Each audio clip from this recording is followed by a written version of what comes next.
Kia ora team, welcome along to tonight's group coaching call. The topic today is beating the post-race blues. Now, for Ironman athletes, I'll often refer to these as the post-Ironman blues because they're a lot more pronounced the larger the event. And to a certain extent, Jamie, and I don't think you'll mind me using you as an example, the post-Tarawera blues for anyone doing particularly the miler there, or any miler anywhere, if I'm honest. But basically, we're going to look at how to recover strong, stay motivated after your big event with some practical strategies to manage the emotional come down, refocus your goals, and set yourself up for future success. As Tanya will know, setting yourself up for future success is one thing I drill into all the athletes on the velocity classes, normally around recovery from that particular workout. But exercise, we want it to be a lifelong passion, not a one and done, which a lot of people do for particularly a big event because they suffer the post-race blues and get beaten down a little bit. So we'll have a look at why they happen, how to manage and overcome them, and some of the key takeaways at the end. And then, as always, we'll move into questions. So the bigger picture when we look at a major event, whether it's a miler, an Ironman, or maybe even just the World Championships. You've trained for it, you've prepared for it, you've built up to it. It's been your single focus for a good long period of time, usually about a year. Sometimes it can be even longer, and a bigger build up. And all of a sudden, you've achieved that goal or completed it. And there's a massive emptiness that follows because you don't have focus that you had just a few days ago prior to the event. That gap needs to get filled up with something. Now, if it's a major event like an Ironman or a miler, then recovery is one of those key things that any good coach will help plan into that. But at the end of the day, coming up with your next goal, that's something that needs to be internal for you. Hand in hand with having that void or that lack of goal going forward, physical depletion. There's a lot of things going on after a major long duration, particularly a long duration event, hormonal changes, fatigue, disrupted sleep, especially if the event involved some sort of travel to get to it. There's also an emotional drop. You have the adrenaline high of achieving the goal, completing the event, followed by what is effectively an anticlimax, getting back into the work routine, getting back into your day-to-day existence, and not necessarily doing that training so much or at all in some instances. Social comparisons as well. It's always hard. You achieve your big goal and all your friends that are continuing to run or cycle, they're still running and cycling because they haven't just finished an Ironman or a miler or the world champs. And it's kind of hard to feel that connection with them because you're taking a break, you're resting and recovering, and you're seeing on social media particularly how they're going, how they're doing in their various training sessions. Particularly Strava is very bad for that, leaving you with an element of guilt or restlessness, feeling like you should be out there doing something, especially when your coach is saying to rest and relax. The final point I've got down there is having unrealistic expectations, thinking you should feel amazing, but all you're feeling is tired, depleted, fatigued. That initial high of crossing that finish line, particularly in those bigger events, fades or starts fading as soon as you step across that line, that finishing chute at the big events. Now, I've never done a miler, but I've done Ironman many times, and that finishing chute always feels amazing. But as soon as that line is crossed, that amazingness of the finishing chute is over as everything else, the machine that is Ironman, the medical checks, the recovery processes, the food, the refueling, the rehydration, all starts rolling in and you're literally swept up with it. So these things all happen, leading to a big gulf in your life after the successful completion of the event. Now, if you're unsuccessful with your goal or don't complete the event, then there's a whole range of different processes that occur but leading to the same result for similar reasons. Let's have a look at some of the strategies to manage and overcome them. Celebrate the achievement is a big way of doing it. One reason I often ask people to write race reports for my website is it just helps them process things and have that celebration as part of that, and get their story or your story out there so others can connect with it, because training might not be the same event. It might be the same event next year, or they might be training for a similar event and see the process you've gone through and can connect with that. It's also important to prioritize that recovery, which I touched on before. Getting good quality sleep, having that good rest, making sure you refuel, rehydrate, and ease back into things with light movement. After an Ironman, I remember my first Ironman, I think I'd been into the expo, but coming out of the Great Lakes Centre, I was just trying to cross the road to a cafe, and there was a car coming, and it was far enough away that I could easily cross the road in that time. Yeah, my hamstrings and my legs had other plans for me, and almost got run over. It's it was a wake up call for me that I'm a little bit sore, I'm a little bit tired, and I need to be a bit more cautious with some of the decision making I make. But that light movement, getting out and walking, is really good, particularly after those ultra events, whether it's an ultra marathon or an ultra distance triathlon, that you ease back into things, and that light movement is always going to be key. Leading into the next point, easing back in gently with easy rides, easy walks or jogs, swimming without any pressure. Just go out and enjoy exercise for the sake of enjoying exercise. Use the next couple of weeks to set a new goal. It might be competing in the same event next year and trying to achieve a faster time. It might be looking to do something totally different, moving from a triathlon realm into an ultra marathon realm, or vice versa. Or it might be something that involves a totally different skill set and taking up an adventure racing type challenge. It's important to reconnect with some of your old hobbies, reconnect with your family, because let's be honest, when you do an ultra event, building for a significant event like the World Champs, there's a little bit of single-mindedness that needs to happen so you can be successful, and families will often feel they've been neglected as part of that process. So make sure you spend some time to reconnect with your family, even pre-plan a family holiday. It might be that you travel to an event and use that location as a launching pad or as the destination for a family holiday.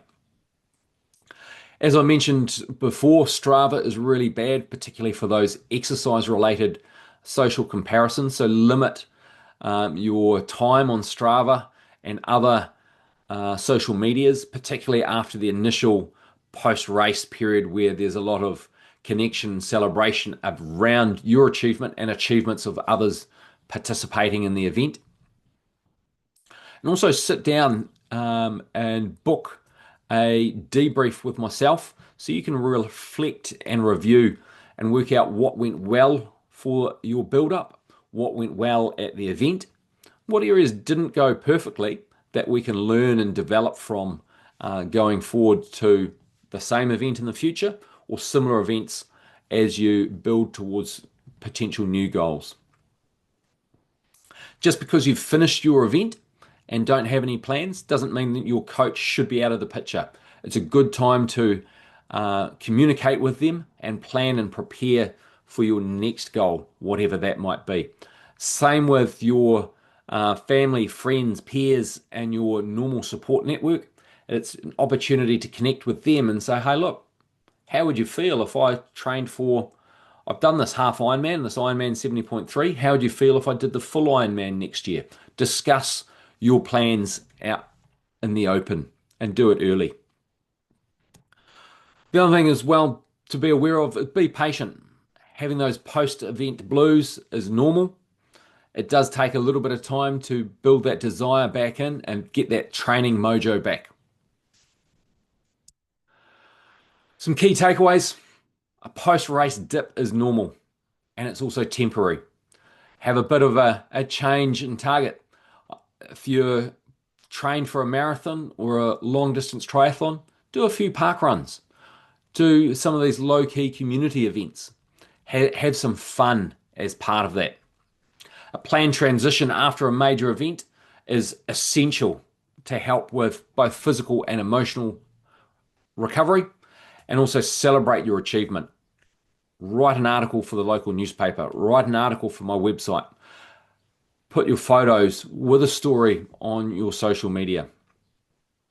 And as you build back into things, small structured sessions, just keep that momentum without having too much pressure to race fast, race long, just build into things gently.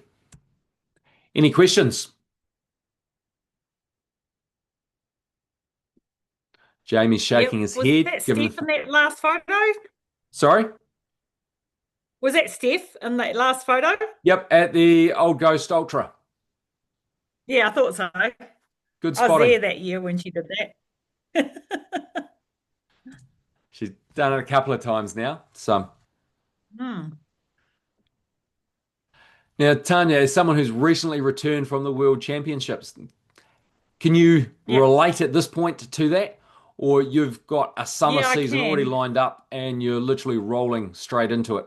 Yeah, I do have some things kind of coming up, but I've set different targets for those than I have, for the world champs. So the couple of other events that I want to do, I want to go and enjoy them. Like, not that I didn't enjoy the world champs, but I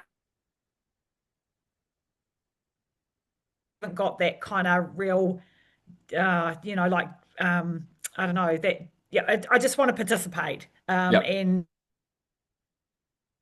so yeah. I think the other thing that I tend to do, like if you do have a bad race, is spend a lot of time unpacking it in your mind and what regrets, like what did I do, what did I not do, what I and it's been like learn from them, yes, for next time, but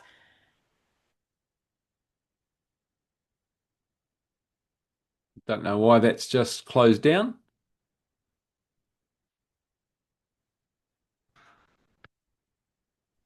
Still there, Tanya?